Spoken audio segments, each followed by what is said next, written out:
Hello everyone, আসসালামু আলাইকুম। This is me আশা। আজকে আপনাদের মাঝে নতুন একটা ভিডিও নিয়ে হাজির হলাম। তো আজকের ভিডিও হচ্ছে রুম ট্যুর। দেখেন, আজকে আমার রুমটাকে আমি আপনাদেরকে দেখাবো। This is my bed. বেডের উপর কাঁথা বালিশ, ল্যাপটপ, অনেক কিছু আছে, একদম গ্যাদারিং হয়ে আছে। খুব নোংরা হয়েছে কারণ আমার হাজব্যান্ড খুবই লেজি পার্সন। সে বিছানায় শুইলে আর কখনোই উঠতে যায় না, যার জন্য খুব এলোমেলো হয়ে আসছে। যে সে যখন থাকে না তখন আমার রুম অনেক গুছালো থাকে, কিন্তু সে যখন আসে তখন আমার রুমের অবস্থা এরকম হয়ে যায়। যাই হোক, এখানে একটা টেবিল আছে। এই টেবিলের এখানে একটা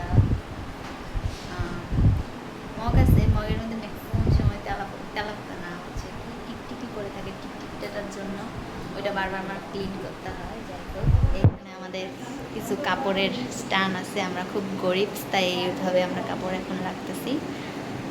এখন দেখাবো, এইখানে আমাদের দুইটা জানালা, এখন দুইটা জানালার পর্দা লাগিয়েছি সেম টু সেম, কিন্তু জানালার পর্দাগুলো আমার খুব বিরক্ত লাগতেছে। আপনারা একটা জানালার পর্দা সাজেস্ট করবেন যাতে আমি একটা ভারী পর্দা লাগাইতে পারি।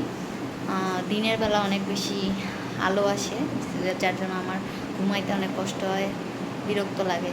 যাই হোক, আসি, এখানে আমার কিছু ট্রলি আছে। আমি মেস লাইফে এই ট্রলিগুলো ইউজ করতাম, তো এখানে কাপড় চোপড় রাখা আছে আমার, যেহেতু রুমের মধ্যে এখনও ওয়ারড্রোব আসে নাই। যাই হোক, এখানে একটা ড্রেসিং টেবিল আছে, এইটাও একদম মেসি হয়ে আছে, খুব বাজে অবস্থা।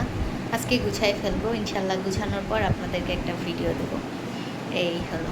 আর হচ্ছে ওই যে আমাদের দুইটা ফ্রেম, একটা আমার একটা মেয়েদের, কারণ আমরা দুইজনই হচ্ছে একদম ফ্রেন্ড, ক্লোজ ফ্রেন্ড, বেস্ট। যাই হোক, আমাদের বার্থডের সময় আমাদের ফ্রেন্ডরা এইগুলো গিফট করছে।